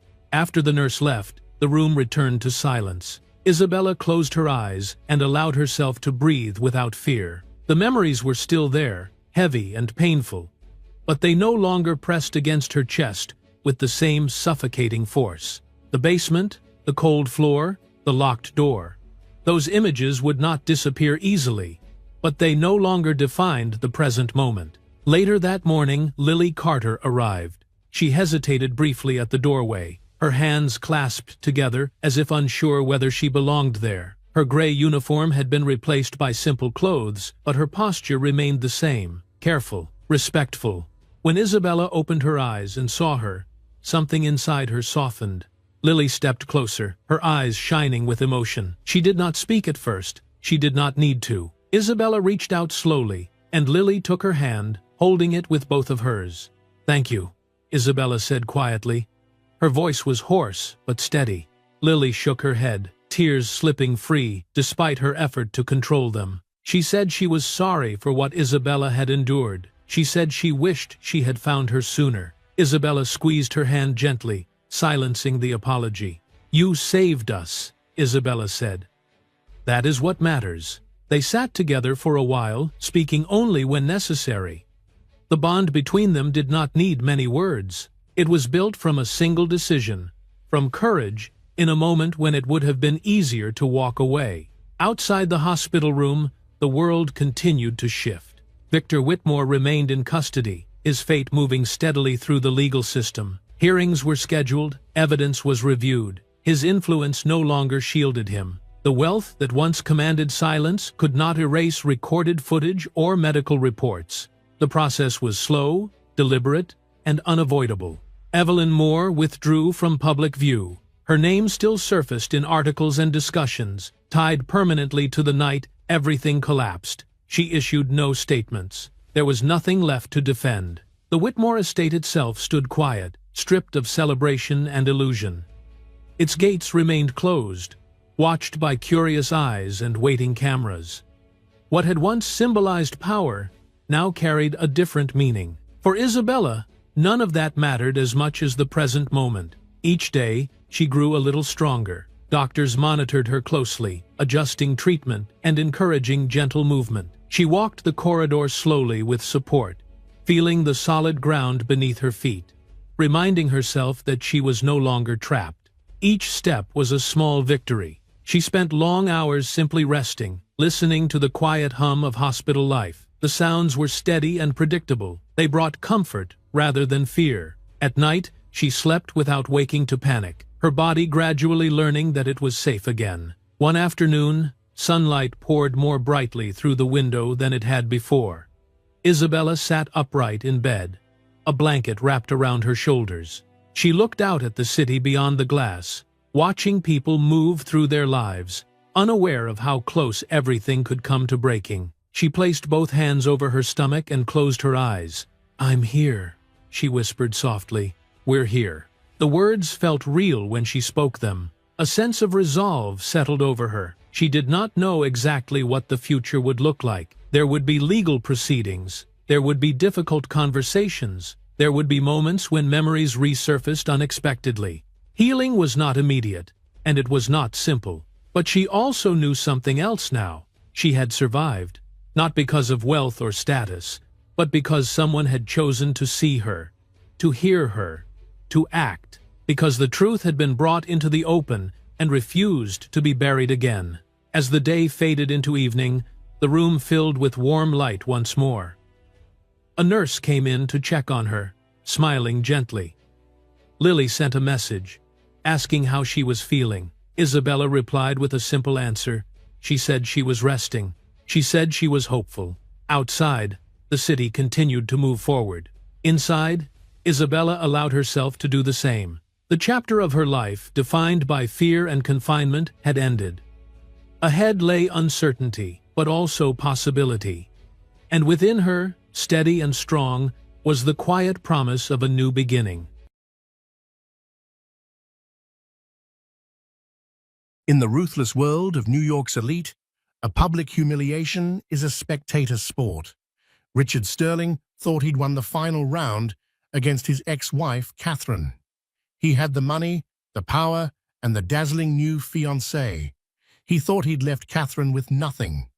But what happens when the woman you tried to erase doesn't cry? What if she just smiles, turns her back, and walks up the steps of a private jet that makes yours look like a toy? This is a story of how the quietest exit becomes the loudest statement of all. Stick around, the revenge is just getting started. The air in the Sotheby's auction room on York Avenue was thick with the scent of old money and new ambition. It was a suffocating blend that Catherine Hayes had once found intoxicating. Now, it just smelled of decay. She sat alone in the 10th row, a ghost in a simple, elegant navy blue dress, a stark contrast to the glittering peacocks preening around her. Her presence was a quiet rebellion. For 5 years, she had been Mrs. Richard Sterling, a name that opened every door in this city. Now she was just Catherine Hayes, and the only door she was interested in was the one marked Exit. Across the room, Richard was holding court. He wasn't just present, he was performing. His voice, a booming baritone she once found comforting, now grated on her nerves. He was flanked by his new fiancée, Isabella Rossi, a woman who looked like she had been sculpted from marble and draped in diamonds. Isabella was 26, a decade younger than Catherine, with the kind of effortless beauty that demanded attention. On her finger, a diamond the size of a small quail's egg caught the light, shooting out blinding white daggers. Richard made sure everyone saw it, his hand, protectively, possessively on Isabella's, turning it this way and that as he greeted acquaintances. He was a master of the subtle boast, the casual display of overwhelming wealth. Catherine focused on the catalogue in her lap. Lot 37, a collection of rare handwritten letters from Virginia Woolf to Vita Sackville West. They were intimate, raw, and beautiful, a conversation across time between two brilliant women. They had been her holy grail for years. During their marriage, Richard had scoffed at her dusty old papers, preferring to invest in art that screamed its value from the wall. He couldn't understand the quiet thrill of holding history in her hands. The bidding for the letters began. Catherine's heart hammered against her ribs. This wasn't about Richard. This was for her. She raised her paddle. The numbers climbed, fast and furious. It was a duel between her and a man in the front row with a slicked-back ponytail. Finally, the ponytail man shook his head. The auctioneer's gaze fell on Catherine. "Sold," he was about to say, when a new voice, loud and clear, from the back of the room, cut through the tension. 200,000. Every head turned. It was Richard. He hadn't even been paying attention. He was looking directly at Catherine, a cruel, triumphant smirk playing on his lips. Isabella giggled, a tinkling, artificial sound. Catherine's blood ran cold. He was doing this purely to spite her. He knew what these letters meant to her. It was a power play, a public humiliation. She took a deep breath, straightened her spine, and raised her paddle again. 225,000. Richard laughed, a short, sharp bark. 300,000. The room was silent now, all pretense of polite chatter gone. It was a spectator sport, the ex-wife versus the new fiancé's champion. Catherine's savings could cover this, but it would be a stretch. This was no longer about the letters. It was about drawing a line in the sand. 350,000, she said, her voice betraying a slight tremble. Richard's smirk widened. He didn't even say the number. He just nodded to the auctioneer. The auctioneer, a man named David Abernathy, who had known them both for years, looked uncomfortable. 400,000 to Mr. Sterling. Catherine looked at Richard. He was a predator, toying with his prey. He was enjoying this. He wanted to see her break. He wanted her to retreat defeated. But as she met his gaze, she didn't feel defeated. She felt a strange sense of liberation. He could have the letters. He could have the victory. He was buying pieces of paper. She was buying her freedom. She gave a small, almost imperceptible shake of her head to the auctioneer. Sold? Abernathy's gavel came down with a sharp crack that echoed the breaking of the final invisible chain that had tied her to Richard Sterling. To Mr. Richard Sterling. A polite, scattered applause broke out. Richard leaned over and kissed Isabella a long, theatrical kiss for the benefit of the audience. Catherine stood up. She didn't look at them. She turned and walked out of the auction room, her back straight, her head held high. She didn't see the confused look on Richard's face as he watched her go. He had expected tears, a scene, a storming out. He had not expected this quiet, dignified retreat. He had won the battle, but as Catherine disappeared into the New York City crowds, he had the unsettling feeling that he had just lost the war. He held up his prize, the letters he didn't want, and for the first time felt the hollowness of his victory. The ghost had left the building, but her spectre remained a question mark hanging in the expensive air. 2 days later, the sky over Teterboro, New Jersey, was a brilliant cloudless blue. It was the kind of day that made the private jets lined up on the tarmac gleam like jewels. Catherine Hayes stood by the entrance to the Signature Flight Support Terminal, a single well-worn leather suitcase at her feet. She was dressed for travel in a simple cream-colored cashmere sweater and black trousers. She was flying to London for a book fair, a trip she had planned months ago, a celebration of her new, unencumbered life. A black Rolls-Royce Phantom purred to a stop a few feet away. The driver, a man in a crisp uniform, hurried to open the rear passenger door. Out stepped Richard Sterling, followed by Isabella, who was swathed in a fur coat that was utterly inappropriate for the mild autumn day. Richard's eyes scanned the area and landed on Catherine. He feigned surprise, a poorly acted charade that was almost insulting. "Catherine, what a coincidence," he boomed, striding towards her.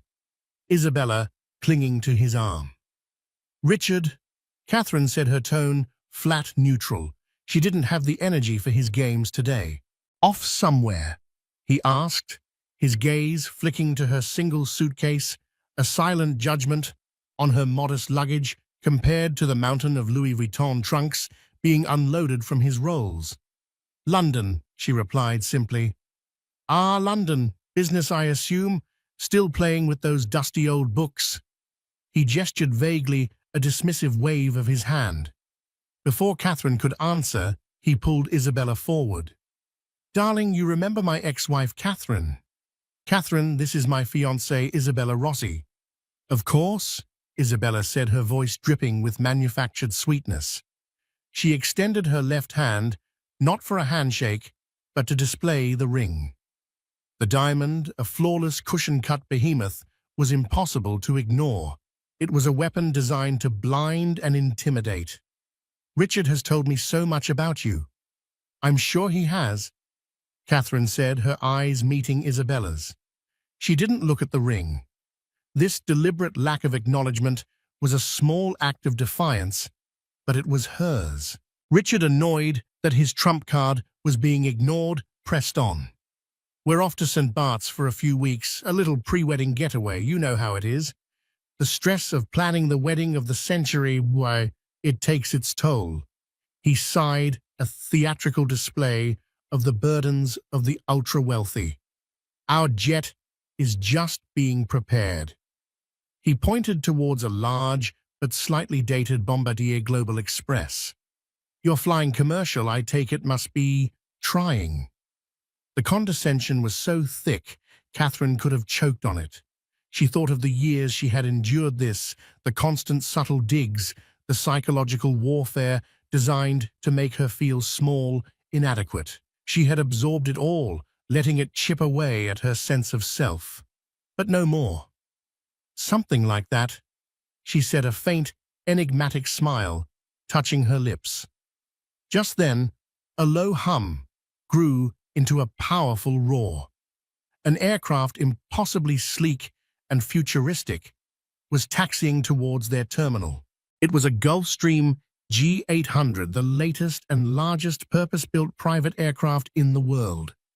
Its pearl-white fuselage shimmered in the sunlight, its wingtips raked back like a bird of prey. It made Richard's Bombardier look like a relic. The jet came to a graceful stop directly in front of them. The door opened, and a staircase descended with a silent hydraulic hiss. A flight attendant, in a sharp, tailored uniform, appeared at the top of the stairs. "Ms. Hayes, we are ready for you." Catherine picked up her suitcase. She turned to Richard and Isabella.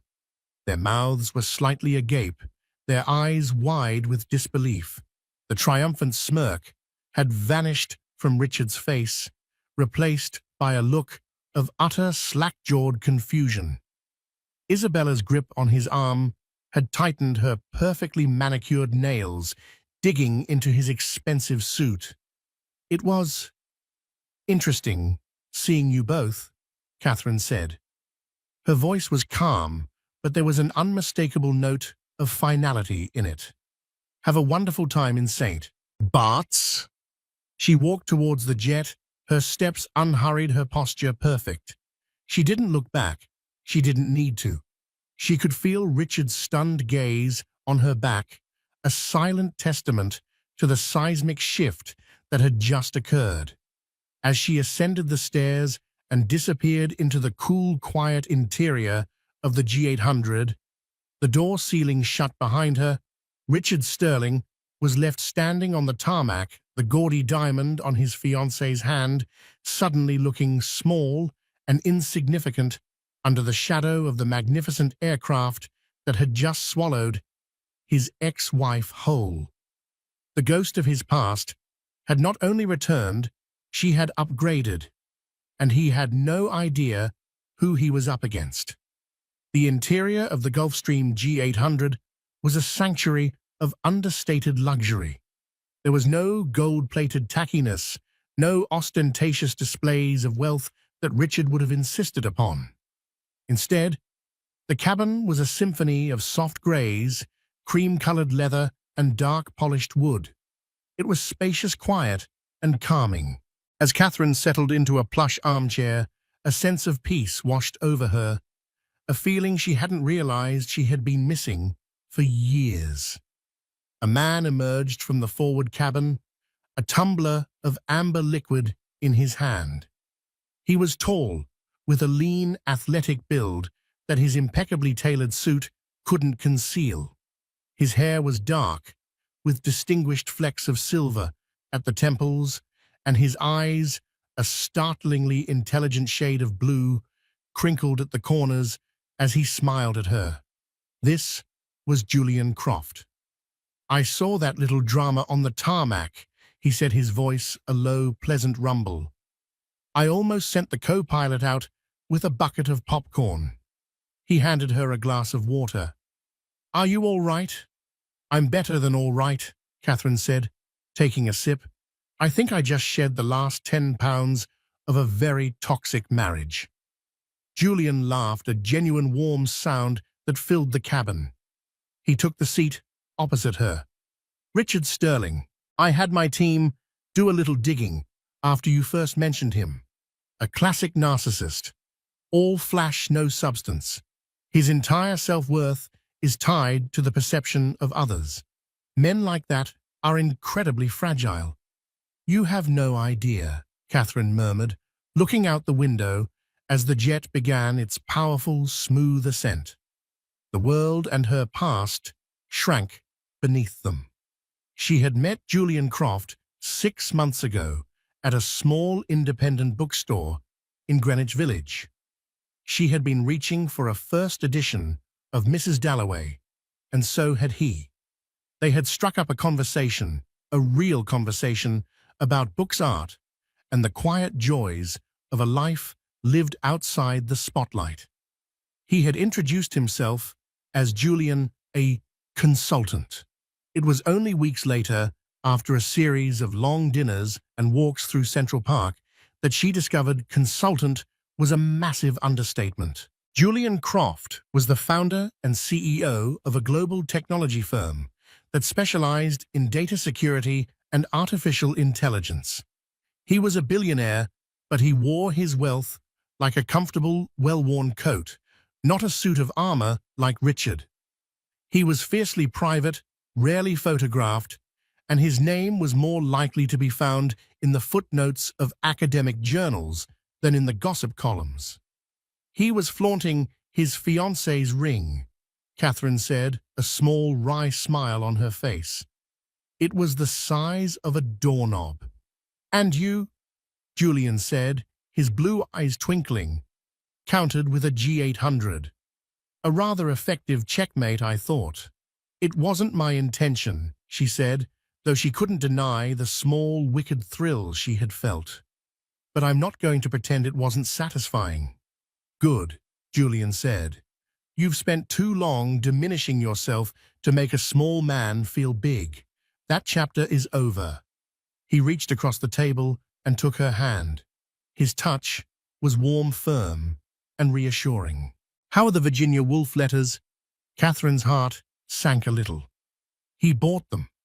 Outbid me at the Sotheby's auction. It was a deliberate act of cruelty." Julian was silent for a moment, his expression unreadable. "I see." He took a sip of his drink. "Well, perhaps it's for the best. Sometimes you have to let go of old things to make room for the new." He changed the subject, steering the conversation towards the London Book Fair, asking her about the dealers she was excited to meet, the lectures she planned to attend. He listened, truly listened, his attention focused entirely on her. It was this more than the private jet or the limitless resources at his disposal that was the true measure of the man. He saw her, the real her, the woman who loved dusty old books and quiet afternoons. With Richard, she had been an accessory, a beautiful object to be displayed. With Julian, she was a partner. As they flew east, chasing the sun, Catherine felt a profound sense of rightness. The turbulence of her past was finally smoothing out into clear, open skies. She was no longer a ghost at someone else's feast. She was the guest of honor at her own. She leaned her head back against the soft leather, the hum of the powerful engines, a lullaby of her new life. And for the first time in a very long time, she felt completely and utterly safe. The man in the jet was not just her billionaire boyfriend. He was her safe harbor, the quiet, steady anchor in the storm she had just escaped. And together, they were flying towards a future she was finally excited to embrace. Richard Sterling stood on the tarmac at Teterboro, long after the Gulfstream G800 had become a silver speck in the vast blue sky. The roar of its engines had been replaced by a ringing in his ears. The triumphant high from the auction, the smug satisfaction of flaunting his wealth, had evaporated, leaving a bitter, metallic taste in his mouth. "Richard, darling, are we going?" Isabella's voice, usually a melodic purr, was sharp, impatient. The pre-wedding glow had been replaced by a pout. Her perfect St. Bart's vacation was being delayed. What was that? Richard muttered, not to her but to himself. Whose jet was that? How should I know? Isabella snapped, pulling her ridiculous fur coat tighter around her. Does it matter? It's probably a rental. She's probably shacking up with some vulgar new money type to pay her bills. But Richard knew it wasn't a rental. He had seen the discreet custom logo on the tail fin, a stylized C intertwined with a J. That was a private insignia. That was ownership. And the G800, he knew what those cost. The base model was nearly $80 million. With custom interiors, you were pushing $100 million. That wasn't new money. That was a different stratosphere of wealth, a level that made his own considerable fortune feel pedestrian. The flight to St. Bart's was tense. Richard was silent, staring out the window, replaying the scene at the airfield over and over in his mind. Catherine's calm, her enigmatic smile, her complete and utter lack of intimidation. It was as if she was a different person. The quiet, accommodating woman he had divorced, the woman he had so easily crushed at the auction, was gone. In her place was this cool, confident stranger who boarded $100 million jets as if she were hailing a taxi. As soon as they landed and checked into their beachfront villa at the Eden Rock, Richard was on the phone. He called his PI, a former NYPD detective named Sal Moretti. "Sal, I need you to find something out for me," Richard said, pacing the marble floors of the villa. "A Gulfstream G800 tail number. I didn't get it, but it had a custom logo on the tail, a J and a C intertwined. A G800. That's a big bird, Richard. Not many of those around," Sal said. "What's this about?" "My ex-wife was on it." Richard said the words, tasting like ash. "Catherine, I thought she was, well, you know." "Yeah, well, apparently not," Richard grumbled. "Find out who owns it, and find out who she was with. I want a name, Sal. I want to know everything." The wait was agonizing. Richard tried to play the part of the doting fiancé, taking Isabella to designer boutiques in Gustavia and to dinner at Benito, but his heart wasn't in it. His mind was elsewhere, consumed by the mystery of Catherine and her new life. Isabella, sensing his distraction, grew increasingly petulant. "Richard, are you even listening to me?" she complained over a plate of ridiculously expensive lobster. "I was talking about the seating chart for the wedding. We can't put my mother next to your Aunt Carol, not after the incident at the engagement party." "Fine, whatever you want, Isabella," he said, waving his hand dismissively as he checked his phone for the 10th time that hour. The call from Sal came 2 days later. Richard was sitting by the infinity pool, a cocktail sweating in his hand. "I have a name for you, Richard," Sal said, his voice grim. "But you're not going to like it." "Just tell me," Richard snapped. "The jet is registered to a shell corporation, but the beneficial owner is a man named Julian Croft." The name meant nothing to Richard. Julian Croft. Who the hell is Julian Croft? He's the founder and CEO of a company called Helios AI. They're a global tech firm. Data security, artificial intelligence, government contracts. He's very, very private. Almost a ghost. No social media, very few public photos. But he's significant. Significant. What does that mean? How much is he worth? This was the metric Richard understood. This was the language of his world. There was a pause on the other end of the line.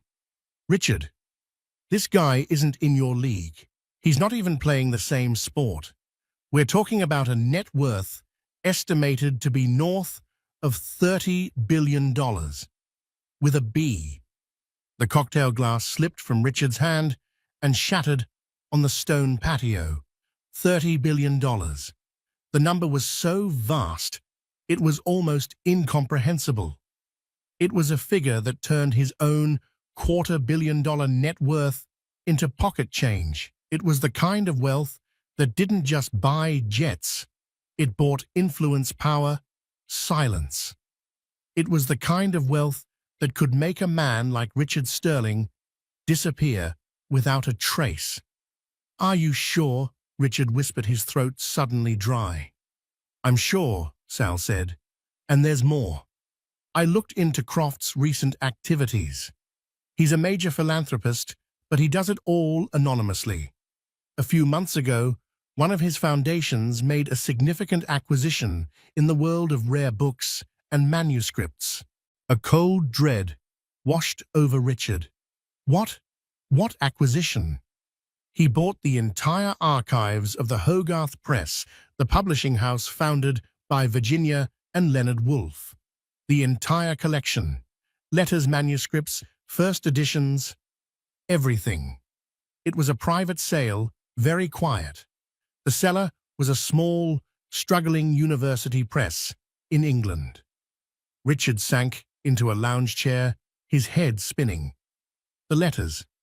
The Virginia Woolf letters he had bought at Sotheby's to humiliate Catherine.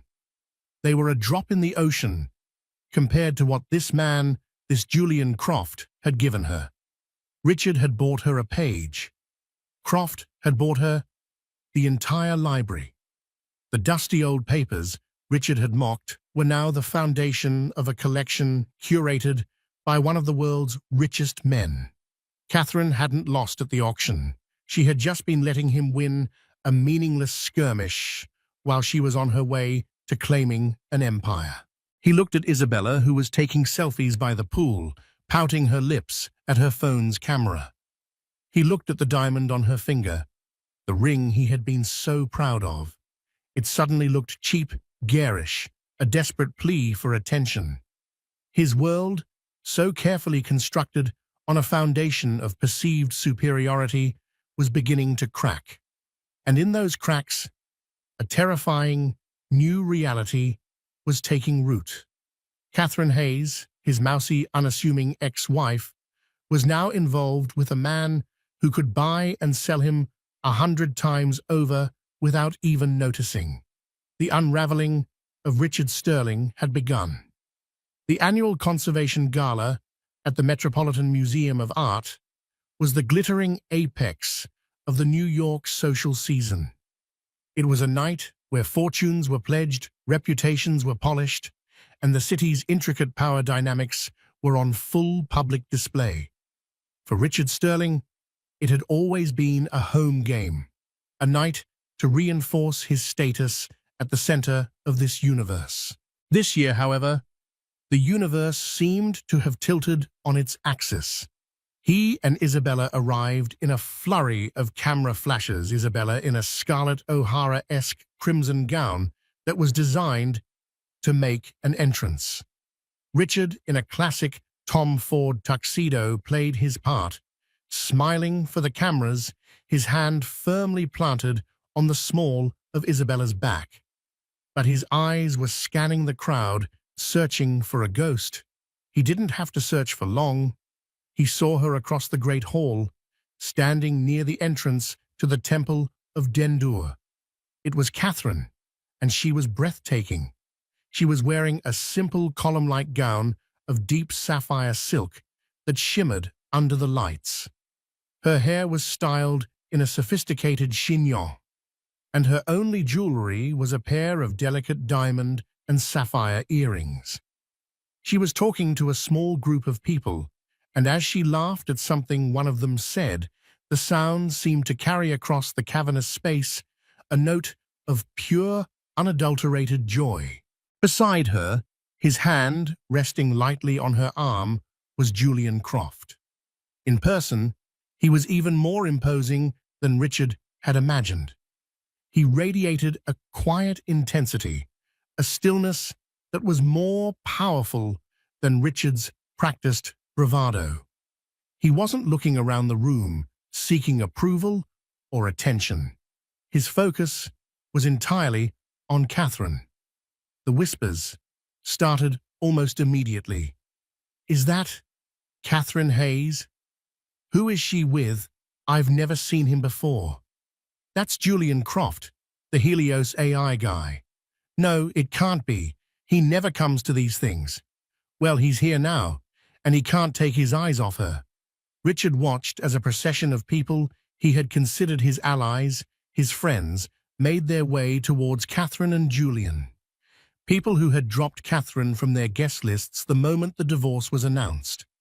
People who had sided with him, who had listened to his version of the story. Now, they were fawning over her, their smiles wide, their laughter a little too loud.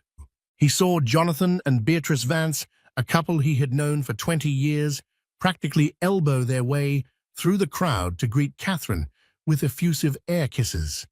Beatrice had once told Isabella that Catherine was a lovely girl, but a bit of a bore. Now she was hanging on Catherine's every word. The ultimate humiliation came when Richard and Isabella approached the main receiving line for the museum's director, Daniel Weiss. They were standing behind the Vances, who were now chatting animatedly with Catherine and Julian. As the line moved forward, Daniel Weiss greeted the Vances, then his eyes lit up as he saw the couple behind them. "Julian, I can't believe you made it," Weiss said, bypassing Richard completely to shake Julian's hand warmly. "And Catherine, you look absolutely stunning. We were so thrilled when we heard about the endowment for the new manuscript wing. It's a game changer for us." Richard froze. The manuscript wing, he shot a look at Catherine. She met his gaze, her expression calm, unreadable. There was no triumph in her eyes, no "I told you so." There was just a quiet confidence that was more unnerving than any overt display of victory. "Richard, Isabella, so good to see you," Weiss said, finally turning to them, his tone polite but noticeably cooler. The moment was fleeting, but in the shark-infested waters of Manhattan society, it was a mortal wound. They had been snubbed. Publicly, Isabella was seething. "What was that all about?" she hissed as they moved away from the receiving line. "A manuscript wing? Is that where her new boyfriend is parking his money? How utterly dull." But Richard knew it wasn't dull. It was strategic. It was a display of power that was both subtle and absolute. He wasn't just buying her jets. He was building her legacies. He was immortalizing her passion in the stone and glass of the world's most famous museum. What could Richard's diamond ring compete with that? Throughout the dinner, the humiliation continued. Their table, usually a prime spot near the stage, was in a less desirable location closer to the kitchens. From across the room, Richard could see Catherine and Julian seated at the director's table, flanked by senators, artists, and titans of industry. He watched as Julian leaned over and whispered something in Catherine's ear, making her laugh. The intimacy of the gesture was a knife in Richard's gut. He was losing. He was losing a game he hadn't even known he was playing. His wealth, his status, his beautiful fiancée, the pillars of his identity, were proving to be a house of cards in the face of Catherine's new reality. He had thought he had erased her, but instead she had been reborn stronger, more radiant, and powered by a force he could not comprehend or compete with. The whispers at the Met were a death knell for the world he had known. The ghost of his past was now the queen of the ball, and he was just a spectator in the cheap seats watching her coronation. The days following the Met Gala were a slow-motion nightmare for Richard Sterling. His world, once a glittering fortress of his own making, was being dismantled brick by brick.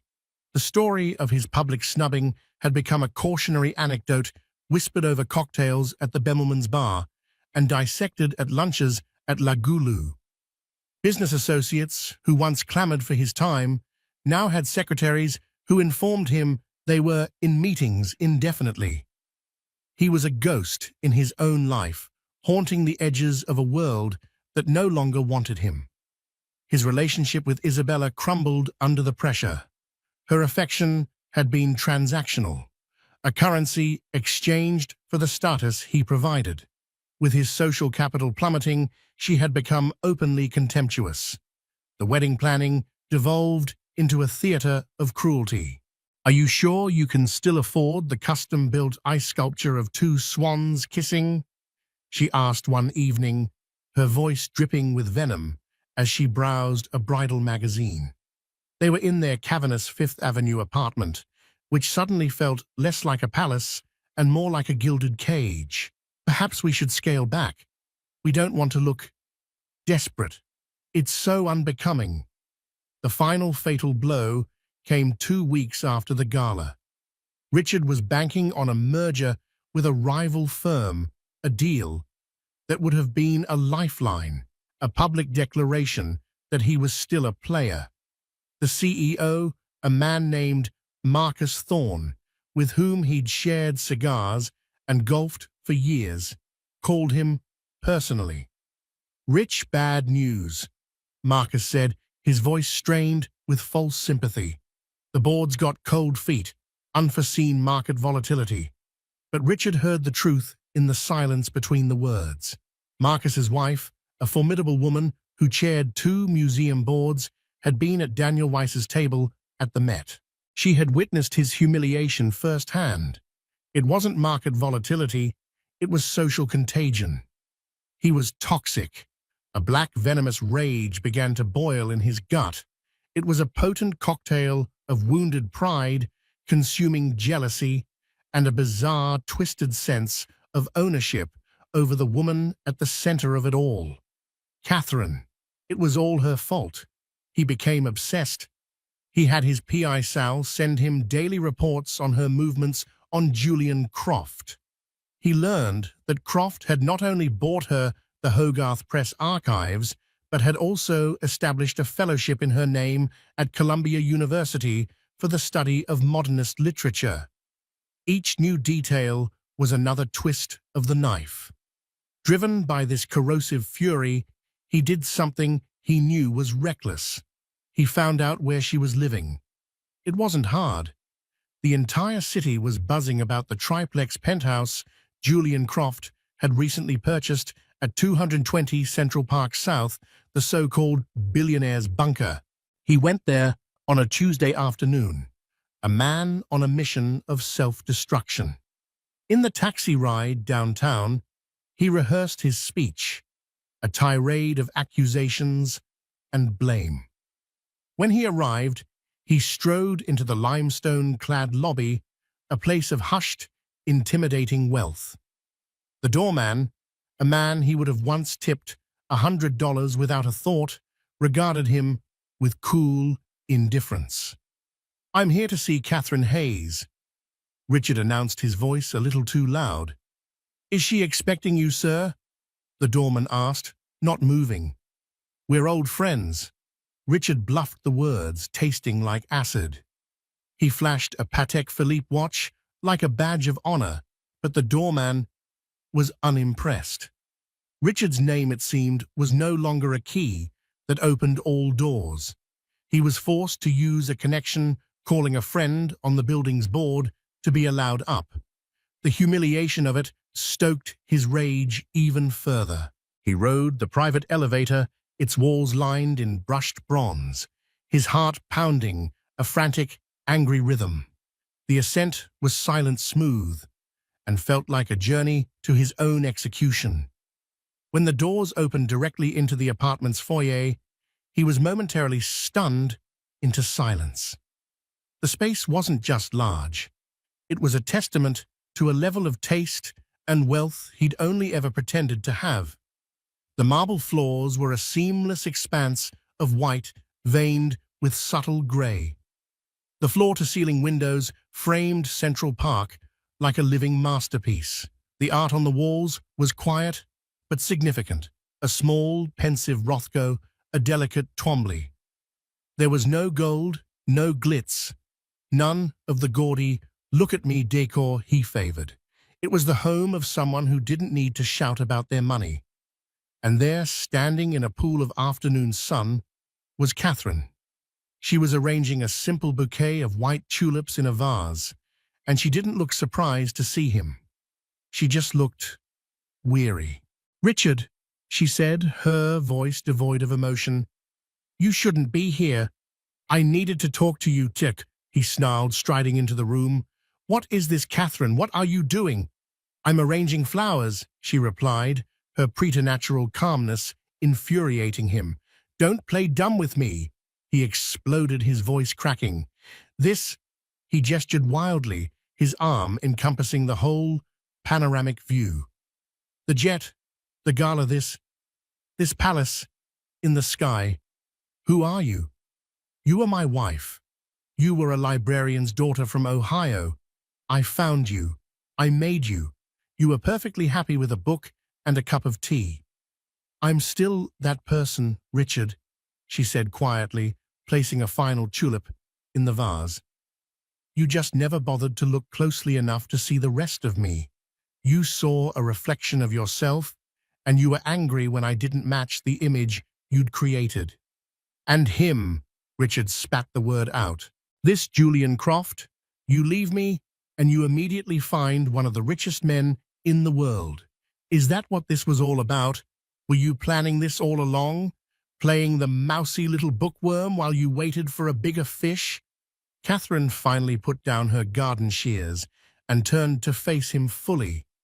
Her eyes, which he had once thought of as merely pretty, were now blazing with a cold fire he had never seen before. "No, Richard, that's your playbook, not mine. You're the one who equates a person's worth with their bank balance. I fell in love with a man who listened to me, who respected me, who saw me as an equal. His wealth is incidental. It's his character that I love." "Character?" Richard laughed, a harsh, ugly sound. "You think he has character? Men like that don't get to where they are by being nice guys. They're sharks, Catherine, just like me." "You're wrong," she said, her voice dropping to a near whisper that was more chilling than a shout. "He's nothing like you." She took a step closer, and for the first time, Richard felt a flicker of actual fear. "And speaking of character, I think it's time we had an honest talk about yours."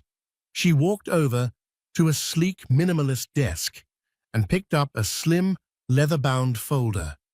"Julian's people, as you would call them, are very thorough.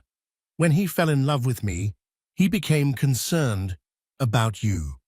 Not as a rival, but as a threat. So they did a little digging into our marriage, into our finances." She opened the folder.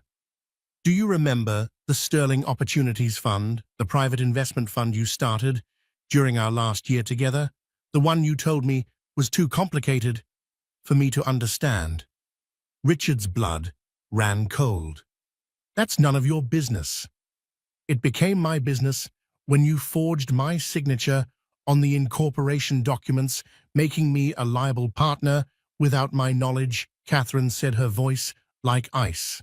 "It became my business when you used it as a shell to illegally hide marital assets from our divorce settlement. And it became my business, Richard, when you used it to commit insider trading based on confidential information you wheedled out of my father's oldest friend at the SEC, a dear man you knew I trusted implicitly." She slid a document across the polished surface of the desk. It was a copy of a wire transfer from the Sterling Opportunities Fund to an offshore account dated 2 days before a major corporate acquisition was announced. A transaction Richard had thought was buried under layers of corporate deceit. "This is a copy," she said, her voice steady and clear. "The originals, along with a sworn affidavit from your former accountant, a man you fired without severance last year who was more than happy to talk, are with the SEC. They are very interested in your complicated fund. The merger you were so excited about, it didn't fall through because of market volatility. It fell through because Marcus Thorne was given a friendly, anonymous warning that he was about to merge with a man under active federal investigation. Richard stared at the paper, his world collapsing in on itself. The bravado, the anger, the jealousy, it all drained away, replaced by a cold, sickening dread. He had been so focused on Catherine's new life, on the man she was with, that he had never considered that they might be looking back at him with a high-powered telescope. He had seen her as a ghost to be haunted, not a force to be reckoned with. "Why?" he whispered, his voice cracking the sound, pathetic even to his own ears. "Why are you doing this?" Catherine looked at him not with hatred, but with a kind of profound, sad finality. "You could have just let me go, Richard. You could have taken your petty victory at the auction and your new life and just walked away. But you couldn't. Your ego wouldn't allow it. You had to try and crush me one last time. You had to prove you were the winner. Well, congratulations. You've won. You've won an SEC investigation, the end of your engagement, and the complete and utter destruction of the reputation you worked so hard to build." She walked past him towards the window overlooking the park, turning her back on him for the last time. "The doorman will show you out. Goodbye, Richard." He stood there for a long moment, a statue in the ruins of his own life, before turning and walking towards the elevator, a defeated man, finally truly understanding the meaning of the word loss. He had not just lost his wife, he had lost himself in the process. The confrontation was over, and there was no doubt who had emerged the victor. The Mediterranean sun was a warm liquid gold blanket on Catherine's skin. She was lying on a plush lounger on the deck of the Ataraxia Julian's magnificent 200-foot sailing yacht as it cut a silent, graceful path through the turquoise waters of the Aegean Sea. The name, she had learned, was the Greek philosophical term for a state of serene calmness, of being undisturbed by life's chaos. It was a perfect description of her life now. It had been 6 months since the confrontation in the penthouse, 6 months since Richard had walked out of her life and into the ruins of his own. The fallout had been swift and brutal, a public spectacle that Catherine had watched from a quiet distance. The SEC investigation had become front-page news, with the Wall Street Journal running a series of articles detailing the Sterling Opportunities Fund scandal. They painted a damning portrait of a man consumed by greed and arrogance. Isabella, in a move of breathtakingly predictable self-preservation, had fled the sinking ship. Her publicist issued a statement, dripping with faux sincerity, announcing the end of the engagement due to irreconcilable differences in personal ethics. The statement went on to detail Isabella's newfound commitment to philanthropic causes that support transparency and female empowerment. The last Catherine had heard Isabella was being photographed on the arm of a minor European royal with a storied title and notoriously empty pockets. She had traded one form of currency for another.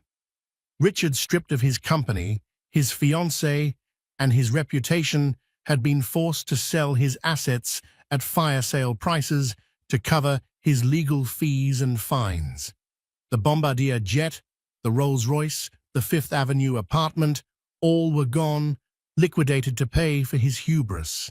He had retreated from public life, a disgraced footnote in the annals of New York society. Catherine felt no joy in his downfall, only a quiet, sad sense of inevitability. He had built his life on a foundation of sand, and it had been washed away by a tide of his own making. Julian emerged from the cabin, a tray in his hands, bearing 2 glasses of chilled white wine and a small plate of figs and cheese. He sat down beside her, his presence a comforting warmth that had become the anchor of her world. "A message came through for you on the satellite comms," he said, handing her a glass. From David Abernathy at Sotheby's. Catherine raised an eyebrow.